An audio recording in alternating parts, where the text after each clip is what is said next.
Well, I am really excited to have this conversation with you all and with our esteemed guests. This morning, we're going to talk about AI and tech as it relates to our nonprofit sector. And so I have two amazing new friends of mine that I'd love to have them introduce themselves to you. So I'm turning it over to you all. If you could give everyone your name, your roles, and what you do at the organization, also what your organization does. Hi everyone, I'm Amber Westbrook. I'm a program officer with Central Carolina Community Foundation. Important roles of mine, I work with nonprofit capacity building programs and coordinate our scholarship programs as well. Good morning, everyone. Good morning. I'm Clyde Calhoun, founder and CEO of Root Idea. Our firm helps clients to accelerate AI adoption. We help them to solve their biggest business challenges, and we do that with technology deployment, but we also help them with all the work outside the algorithm. So AI strategy, policy and governance, change management, risk management, and also custom training. So that's one hat that I wear. And then the second hat, I'm also the chair of a nonprofit in the Rock Hill area, the Tri-County Alphas Education Foundation. So I'm excited about this conversation from really two perspectives, but just great to be here. Wonderful. Thank you, Clyde and Amber. So let's get started. So today, as I mentioned, our conversation is around aligning innovation with community needs. And so we're going to explore how nonprofits, all of us here in the room, can leverage innovation and technology, not just for the sake of being techie, right? But more importantly, about ways that we can strengthen our mission impact and also truly serve our communities. So I'll start with you, Amber. So, how many of you all have heard of Google.org's AI initiative? Raise your hands. Awesome. Most of us have not. So, Amber, could you tell us about that initiative and also why the Central Carolina Community Foundation chose to bring it to South Carolina? Sure, thank you. Central Carolina Community Foundation, we were approached by Google, and this initiative that we have partnered with Google and Project Evident. It is a $1 million investment, and what this initiative focuses on is working with a cohort of nonprofits. We have 20 in our cohort currently, and what the initiative is designed to do is to help these nonprofits assess, what are their priorities, what are their pain points, what do they need to work on to change. And so from that, they find just maybe one focus to work on, and through that, they are supported not only with funding to help implement what they find, but they have one-on-one coaches. They work with in-person sessions, so it's peer-to-peer learning as well. And at the very end of all of this, they will have a roadmap to go ahead and continue their work with AI implementation and tech for their nonprofit to support any of those priorities that they did find. And it was important for us to bring this to South Carolina because we knew about the interest that nonprofits had in AI work, especially at the Together SC conference. There were sessions that were focused around AI, what exactly it was, how does it work, how can we use those tools. And so a big thing for us too was we didn't want any of the nonprofits to be left behind, including our own, and embracing that AI technology. And so if you don't embrace the new, then obviously we're not continuing to grow. And a big thing about that too was we know that nonprofit staff can be overworked. And we wanted to make sure that the implementation of these tools was that the nonprofits could be efficient, even with smaller staff. Again, including our own. And it fit very well with our model that we have, especially for capacity building, is you have the general information and it's in-depth coaching, and there was money to support it. Awesome. Yes, fantastic. Let's give her a hand for that. So just a follow-up question with that, if you don't mind. Can you tell us a little bit, we talked at the table this morning about assessments and how you're even, as nonprofits, sometimes we're busy doing the work that we're not working on the work, right? Or working on the business side of it. And sometimes we don't see ourselves as, we see ourselves as nonprofit leaders, but not necessarily business leaders. And so can you talk a little bit how nonprofits can have that mind shift around working on the business, even using AI or even in this initiative? Absolutely. So, a big part of this initiative, as I said, was that assessment. But this is something that we do, or we should be doing, as nonprofits all the time. So a big thing that we support too, even our capacity building efforts, is technology assessments. And so I know we feel like we don't have enough time in the day to get everything done, but if you can incorporate it, in your annual plan, 1 or 2 staff that are dedicated to it, even just a few times in their calendar, in their schedule, to do that assessment, it will help you find those tools that you absolutely need, the purposeful tools. As we were talking about earlier, you do not want to just throw money at a tool that you don't need. And that's essential. So do the assessment, work with a consultant if you can, work with another nonprofit who's also doing the work, maybe even a similar challenge that they're addressing. It really does make all the difference to find the right fit for your nonprofit. Awesome, thank you so much. Okay, Clyde, I'm gonna turn it over to you. So can you talk about some real life examples of organizations that you've worked with successfully, and I would say on the for-profit and also nonprofit side, if you have, how you've worked with them successfully using AI to stretch their capacity? Yeah, and I'll just start there because the bulk of our work is on the for-profit side with corporations. And just to kind of share one example that I think really crosses over with the nonprofit space though, we recently worked with a large financial services company. They came to us with a laundry list of projects that they wanted to implement around AI, and it was pretty inclusive. It was everything from AI chatbots to fraud detection to predictive analytics. Again, all good things in and of themselves. But when I asked the question of the executive, what's your biggest pain point? He didn't hesitate. He immediately said that, hey, we're losing our high value clients faster than we can replace them. And so all of a sudden that changed everything because we went from executing on a half a dozen different projects to really focusing on the thing that mattered most, which was customer churn. And so we worked with them on putting in place analytics with AI to identify at-risk clients early. We did some segmentation by lifetime value, and ultimately we ended up crafting personalized retention emails to all of those things via AI so that we could keep those at-risk clients in the fold. And so ultimately, customer churn dropped by about 50%. At the same time, lifetime value increased, and ultimately, AI went from being like a handful of experiments to something of tangible value.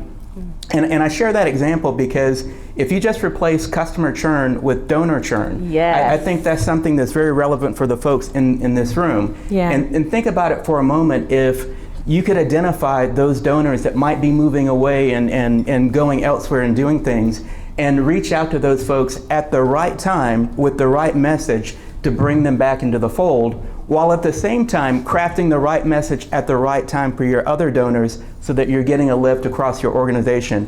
How powerful could that be for your organization? But that requires being intentional about how you use the technology, because there are things that you can do with AI that are maybe kind of surface level but still helpful, but you really have to zero in on what's most important. So that actually leads me to a second example, if you don't mind my sharing. Please. The importance of strategy, because we do a lot of work with organizations, again, primarily for profit, but also with nonprofits on strategy. And when you think about doing a strategy day, that's the type of event that can really unlock not just what you need to do with AI, but it can unlock what you need to do with your organization. And we were talking about this a little bit before the panel discussion. I think if you look at the next few years and what's happening, just with the advance of AI technology and how much that's going to transform society.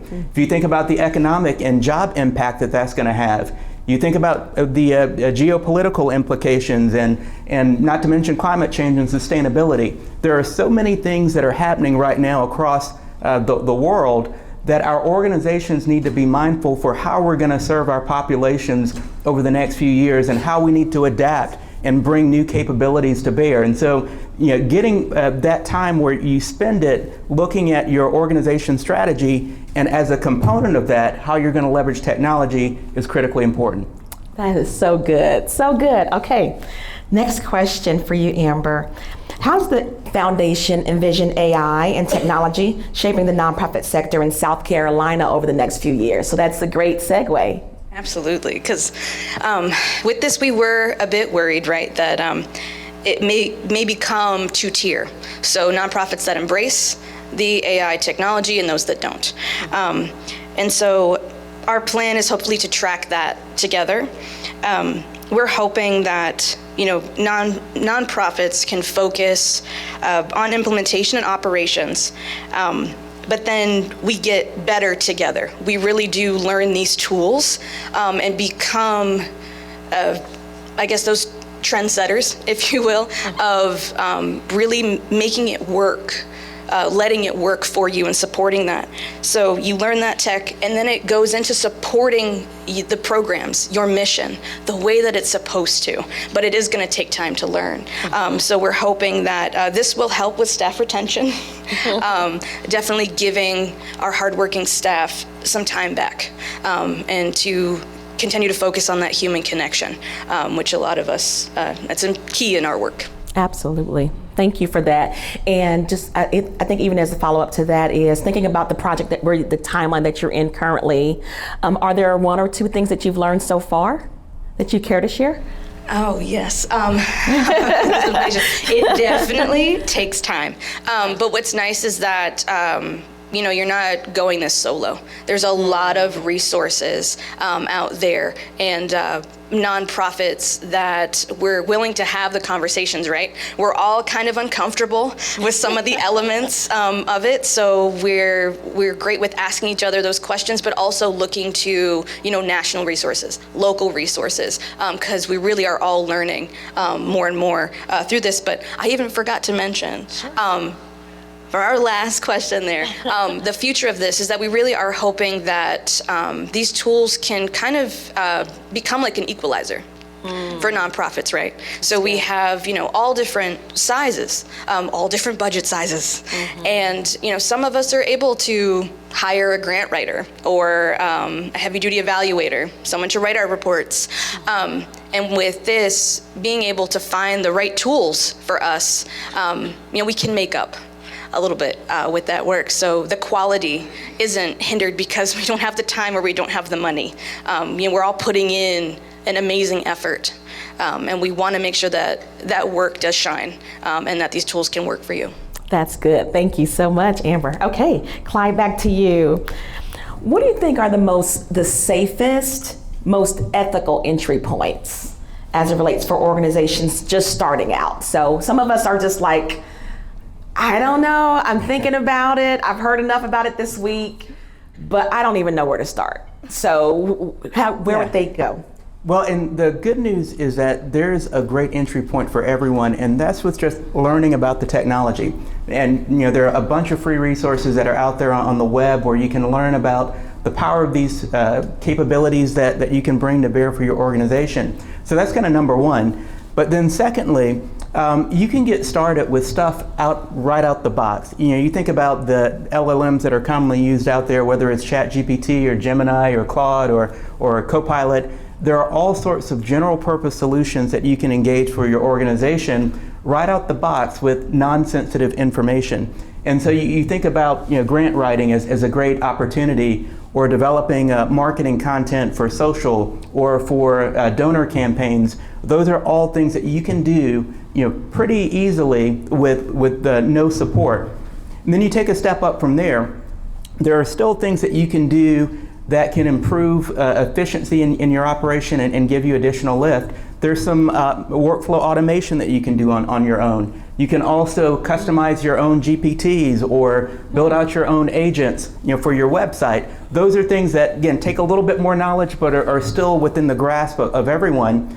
And then when you get beyond that, they're the things that you probably need a little bit of help for. If you're looking at dealing with a lot of sensitive information, if you've got a lot of customization on agents or workflows, if you're doing predictive analytics on your data, you probably need a little bit of help with that. But long story short, there is something for everyone. And whether you're a large organization or a smaller nonprofit, you can get rolling. And again, of course, if you're a large organization, you can ball out, and these solutions they do get up there price-wise. But even if you're a small organization, you can ball on a budget. So everybody has something that they can do. And I will leave you with this too, because just to get your head wrapped around how much these things cost to implement, you're generally going to spend about 5% of budget or about 5% of revenue on AI deployment. That's what people are averaging right now in terms of spend. So if you've got that as just a mental checkpoint as you're thinking about planning for 2026, wanted to keep that in mind. Mm-hmm. That's good. And like you said, ball on a budget, right? Yeah. So next question for you, Amber.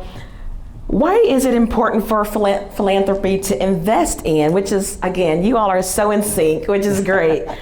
Why do you think it's important for philanthropy to invest in AI and other technology initiatives for nonprofits? And what impacts do you hope to see in the long term?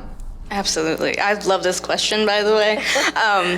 For us, we've been investing in capacity building for the past 9 years, and so it only made sense that incorporating AI and the tech advancement, it's part of this conversation, right? Mm-hmm. In the words of, I would say, some of our leaders, is it's the new frontier, right, of capacity building. Mm-hmm. And so with this, sorry, y'all, I love my notes. That's okay. Keeps me right structure. We do.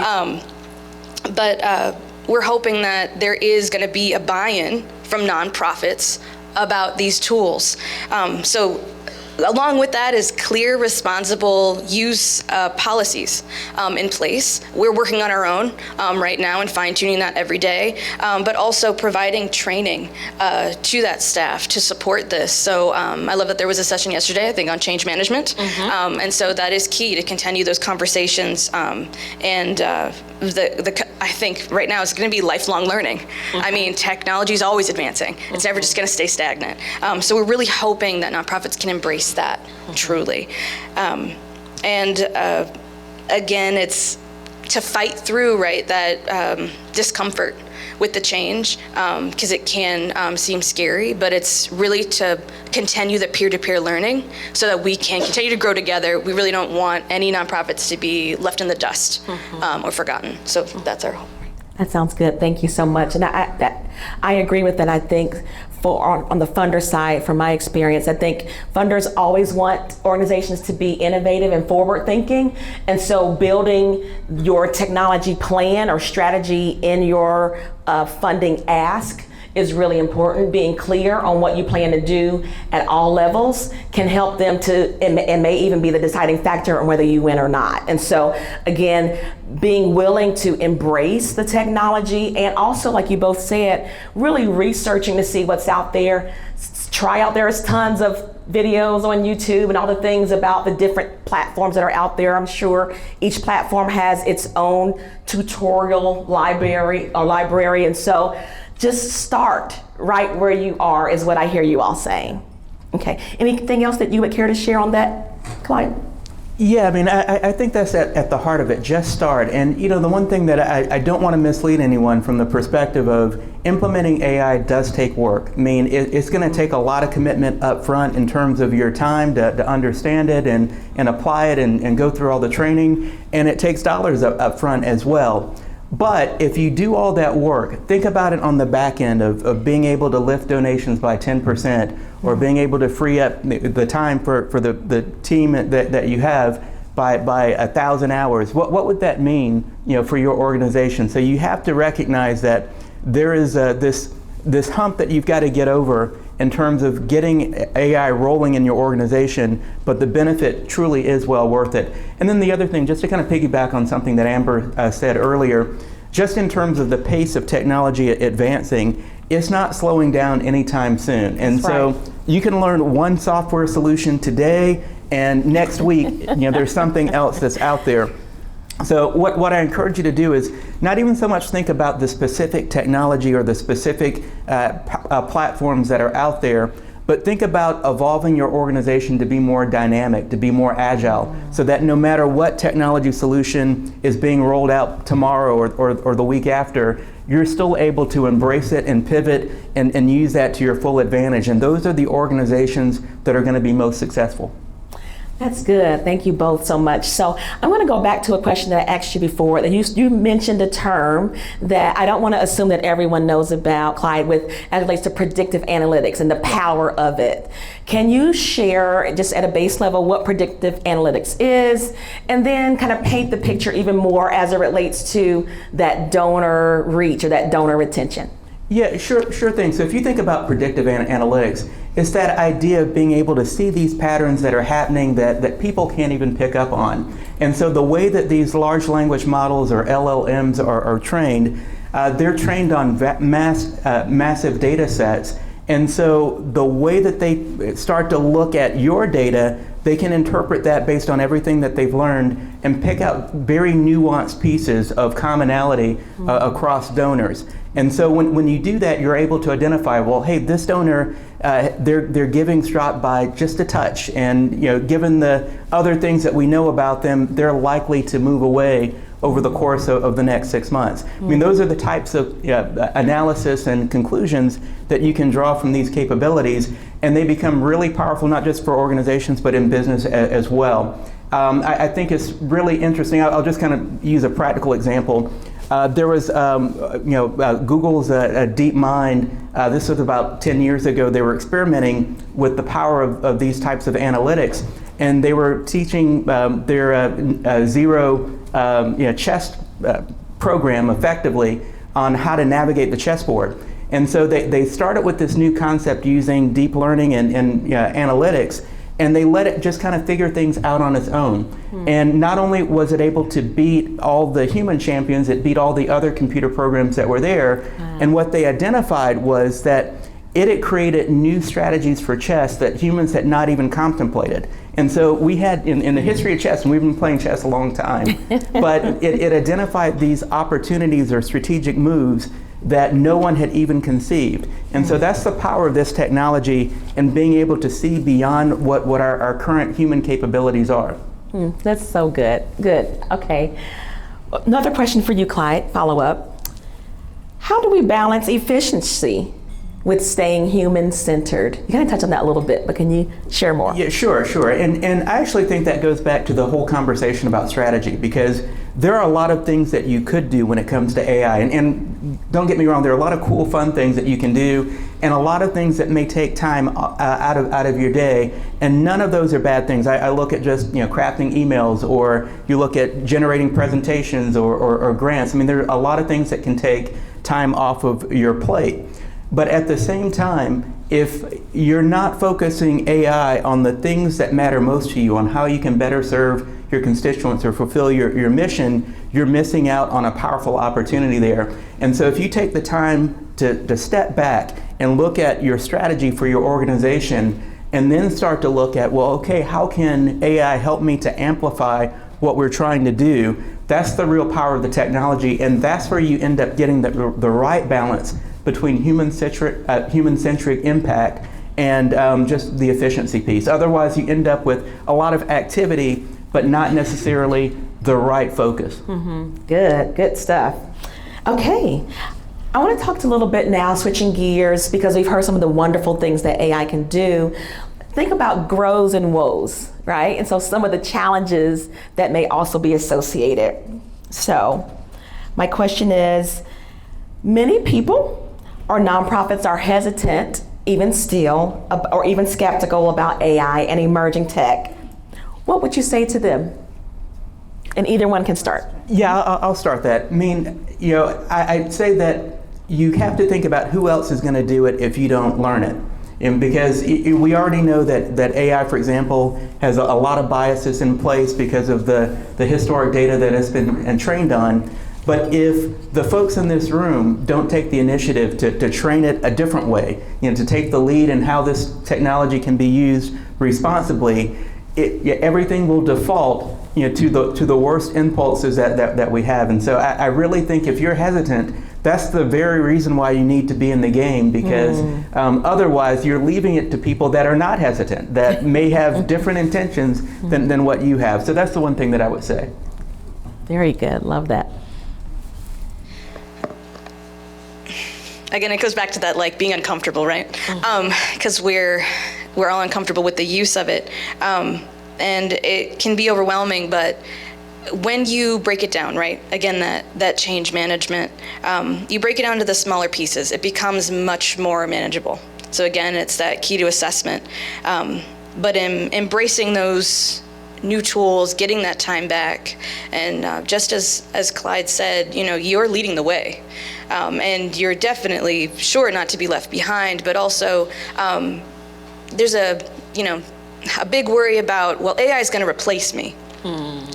And that's, come up in conversation in the initiative, comes up in our own office. But what we have learned through this, and what our nonprofits continue to learn, is if you hone those skills, you really learn these tools, you learn how to become an expert, right, on these tools, and you grow and you continue to learn them, you will always have a job. Because I know right now what I'm seeing more and more, especially on qualifications for jobs, and especially in the nonprofit field, is your use with AI. What do you know? What have you mastered? What degrees do you have in those particular tools? So please, I do suggest embrace them. Thank you for that. And that reminds me of something I just read recently. I think the AARP Foundation did a study about generational learning, and now it shows there's no longer that large gap that's perceived of the different generations are more hesitant than others. That now that the older generation has now met or matched at 50% of that learning curve for embracing technology. So if you're in the room and you feel like, well, I'm nearing to the point where I don't think I want to learn anything else. Some of your colleagues may not be feeling that way, right? And so all of us in the room, there's space for us to operate, I think, in this AI conversation. And what I hear is, start kind of where you are, learn, grow. Don't be afraid or be hesitant to step your toe in the water, I guess is what it is. Step your toe in the water and ask questions, be curious, because I don't think that any question is the wrong question. We're all learning together at the same time. Is that fair? Okay, one couple more questions for you all. So with funding challenges that many of the country is experiencing, whether it's at the federal level or at the state level, how can technology help nonprofits do more with less while staying true to their missions? I guess I'll start. Is that okay? Yeah, go for it. Because it goes back to Clyde also, like balling on a budget, right? I think as nonprofits, leaders in the work that we do, we know how to stretch a dollar. Yes, and if you don't, you definitely should learn how. But with all of these cuts, it really is, again, finding what works with your size budget. There are all different types of resources now, which is great, especially, the consultants that you can work with, again, just the peer-to-peer learning. That goes a long way, and I highly recommend it. But that's even importantly why we did the cohort, is that the peer-to-peer learning, and how it focuses in alignment with your mission. So it all goes back to that, right? In every proposal, everything you do funding for, and the tools that you use are all connected. So it's like, well, let me see, can I add this in there? Can this be another budget item for that? Can this be another training connected to this? And ask those questions, right? Especially to those, the grant makers, the funders. Can I put this in? Is this gonna support this funding going to support what I need? And yeah, get those answers. Wait a minute, I have a quick question. So are you saying that it's okay to ask a funder if these kind of questions? Absolutely, I am. I know I get asked questions all the time, especially like, even though, we have our guidelines, and that's fine. Like, not all of them are going to tell you, right? Those like, read between the lines. What more can I add into that budget proposal? Ask them. Shoot them an email. Follow up with a phone call. They will get back to you, I promise. I promise. But ask them all those detailed questions. Because I think that you're going to find more yeses than you thought. And as the funders, we know what the changes are. We see the trends. Those who are truly supporting those nonprofits will work with you and make sure that you can continue doing the good work and you have the tools you need to continue your work. Good. Yeah. I love that. Thank you. And the reason I had that follow-up question was because, again, from our seat, sometimes as nonprofits, we can feel like we're chained to the requisites of the proposal, or that you can't ask the questions, that you're kind of stuck with that's it. And there's a fear sometimes of, if I do ask the question of the funder, then I will look like I'm not prepared or equipped. Does that make sense? Anybody else felt that way? So thank you for your honesty. And so I think, again, hearing it from a funder, right, that it is okay to ask these questions is really key. Okay. Yeah, and the only thing I would tag on is that, again, if you've got funding challenges or if that's a concern, make sure that you're putting the technology to work for you. I just think about the power of AI to, you can set up automation so that it can go out and look for new grant applications that are out there. I also think about leveraging AI to make the quality of your donor outreach more effective. Those are just small things that you can do that can put the power of the technology to work on your behalf. Wow, so good. I think we have a few more minutes before I'm going to be thinking about your questions, right, that you may have, maybe one or two for the audience. But I have a couple bonus questions, if that's okay. What is one tech tool that you actually use every week that makes your work easier? So I'll start that one. So I'm a big ChatGPT fan. I use it not just every week, but I actually use it every day and probably several times throughout the day. Wow. And again, for different things, either for research and helping me find some bits of information, but I also use it a lot for brainstorming because it's a great sounding board. It's almost like having a group of people together where you can kick ideas off of it and just get some thoughts about, could we do this or could we do that, or what might happen if we do that. So that's probably one of the applications that I really enjoy. I love that. Amber? I'd say the tools that I always keep in mind on a regular is I use Claude, but then I also use something called Goblin Tools. I don't know if anyone's familiar with that. You can also buy an app, but it helps those who may have need a little assistance with a formalizer, right? So maybe there's a paragraph or sentence structure, or you need help with tone, conveying correct tone. It's known a lot. AbleSC also suggests that tool. I love it. I think it's great. Even from the ingredients in your fridge, can pop those in there and be like, well, what should I make for dinner if you can't think of it? But I think also what's key to mention with this too is my use. I do try to do sparingly. I'm very strategic when I use it because of the impact that it is still having on the environment. Still, be careful of when you use AI. Don't just use it willy-nilly on anything. I think someone had mentioned, please stop making cat pictures. Just if you're going to use it to make your proposal, right, that's very different than just having a to-do conversation somewhere on the side. Excellent, excellent. I think my favorite is Copilot. So we use, at SDR, we use Copilot by Microsoft. That's the platform that we use, but love it for just idea generation as well. Thinking about different brainstorming as it relates to either funding proposals or strategic questions even to ask. And I think the things that I've learned have been around knowing what questions to ask the AI prompt, right? I think that's the key thing, and putting more information in to get the better output, right? So if you're looking for a brainstorming idea, and I may ask you this, Clyde, but what are some questions that you or prompts that you would put in for an idea generation? Yeah, so for me, I tend to do questions to ChatGPT that are kind of off the wall, that kind of combining disparate ideas. So for example, I did something recently where I wanted to think about how we can get our arms around AI.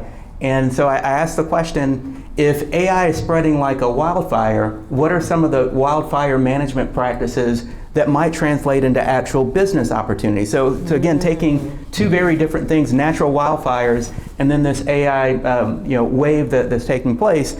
And we had quite a lengthy conversation about how that might look and feel, and the things that we might need to think about in relation to AI as a explosive technology.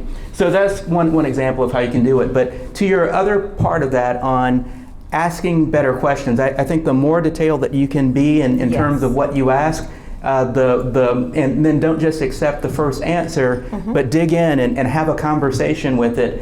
It's just like talking with a person that is not that familiar with the topic. You have to explain what you're trying to accomplish and who your audience is and what your purpose is for it to give you the best type of output.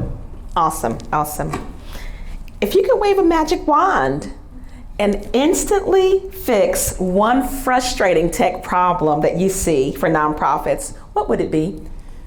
I would probably say, just if I could wave a magic wand, that everyone could be trained instantly, because that is the biggest drawback, because we've got all of these great tools, but there is, as I kind of mentioned before, a lot of work involved in getting your organization up to speed on how to use it and how to use it effectively. And I know everyone is strapped for time. Burnout is a real thing, and the ask to have even a little bit more time to learn some of these capabilities can be daunting for many folks. And so if I could wave the wand and solve something right away, that would be it.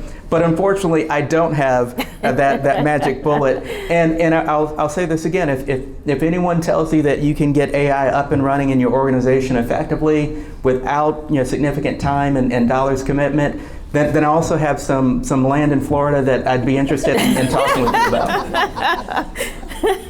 Thank you, Clyde. Amber? I like that that's your wand wave, and I think my wand wave is unlimited funding for these investments in tech for all nonprofits. I think that would be good together. Yeah, great combination. Great combination, yes. Okay, a couple more. What's the wildest, funniest misconception that you've heard about AI? Anything you've heard that's kind of just out there? Oh. Yeah, so I would say that the wildest thing is that AI is just biding its time to take over the world right now. That hey, it's secretly plotting and like trying to get us at ease before it makes this move and takes over the world. Now I'm not saying for sure that AI isn't going to take over the world at some point, but what I will say is that right now where the technology is, it doesn't think in terms of the way we as people think, and so it really is a predictive engine more so than anything else.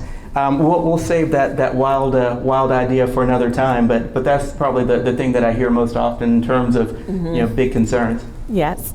Anything for you, Amber? Anything you've heard that's out there? That's it. Yeah.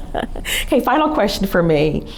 What's one small way, and we've kind of mentioned it, but what's one small, safe way any nonprofit could start experimenting with AI tomorrow? Yeah, and so I would just say, go ahead and if you have not gotten a subscription to one of the LLM platforms, start there and just kick the tires on it. And the other thing that you can do with that is you can ask AI what's the best way to use it. You can ask AI to help educate you on the capabilities, and it will do a pretty good job of training you on it. And so you can start right there. Okay, excellent. No, absolutely. That's I guess mine is more of, I started with Claude. I did. And it was interesting that you mentioned that, because I was just like, well, what's the best way to use you? But it also provided resources, right, to some training and some videos, some free things. So I think like utilizing it free, obviously do not put any sensitive information in a free, membership, but just give it a try. I like to think about, a pain point that I have. This actually comes from the Growing with Google. Attended a training with them, and of course they have wonderful AI platforms that you can also start using for free, but definitely check out Grow with Google. But one challenge that you have at work, right now and ask AI what steps are there to assist you with it, and start there. And just have that conversation and see where it goes. I love that. I love that. And I would just probably add to that too, in that same prompt, put in your role. So like if you are a development director, then I am the development director for this organization, and I'm looking for you to solve this particular problem for this particular community in this state. And that way you're a little bit more specific, and you'll get, again, more. It's not just, like you said, just a search engine. It's more about the predictive analytical mindset of it. Do you teach prompting? I'm just curious. More to come. More to come. Yes, more to come. So I said that was my last question, but I'm sorry. One more, if you don't mind. So if we have time. Okay, perfect. Is there any example that you all have seen of technology actually meeting a community need? And we'll wrap it with that. I have, as a part of our cohort currently. Sometimes we do get occasional feedback. I'm not going to name names, but they had never used ChatGPT before, and one of the first in-person trainings, they learned how to utilize it. They went on to assess, can we use this every day? They could. They purchased it, and they went ahead and started utilizing it just for funding proposals.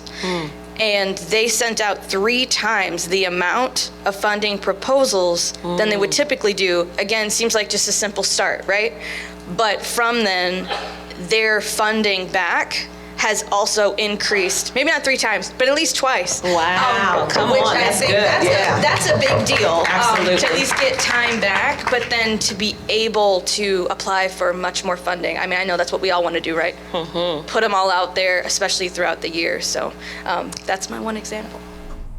Thank you. That was good. I want to ask that question. Okay, Clyde. Yeah, and just one example that I would share that I think is just a super use of technology around addressing community needs is the Be My Eyes app. I don't know if you all are familiar with this, but Be My Eyes is an app that people that are blind or with low vision, they can access on their phone. Wow. And they can basically use their phone camera, hold it up, and you've got actually a real person or an AI person that will give them guidance on what's there, or they can read the label for them, or whatever they need. Wow. It's available 24/7, and there are 800 million users of that Be My Eyes app. Wow. And so I just think it's a cool story, because it's reimagining the way that we can serve people based on technology.